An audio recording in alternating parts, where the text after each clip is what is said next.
सुल्तान मुजफ्फर हलीम 10वीं सदी हिजरी में गुजरात का वाली तख्त था। इसी के अहद हुकूमत में घोड़ों के ताजिर ने जान पानीर के काजी की अदालत में ये दावा किया कि बादशाह ने इससे घोड़े खरीदे हैं, लेकिन बादशाह ने कोई कीमत अदा नहीं की। इस ताजिर ने कहा कि मैं अदालत से दरख्वास्त करूंगा कि मुझे बादशाह से घोड़ों की कीमत दिलाई जाए।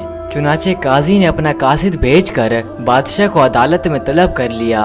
बादशाह मुल्जिम की हैसियत से अदालत में आया और आदाब बजा लाकर काजी के सामने खड़ा हो गया। काजी ने बादशाह को ये हुक्म दिया कि अदालत के आदाब को मलहूज़े खातिर रखा जाए। ना ही बादशाह को अदालत में बैठने की इजाजत है और ना ही बादशाह को ये इजाजत है कि वो ऊंची आवाज से बातचीत करे और ना ही अपना कोई रोब दबदबा दिखाने की कोशिश करे। चुनाचे जब काजी ने फैसला किया तो फैसला बादशाह के खिलाफ हुआ।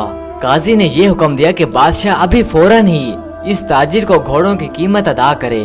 चुनाचे उसी वक्त बादशाह को कीमत अदा करना पड़ी। जब अदालत बर्खास्त हुई तो काजी ने अपनी जगह से उठकर बादशाह को सलाम किया।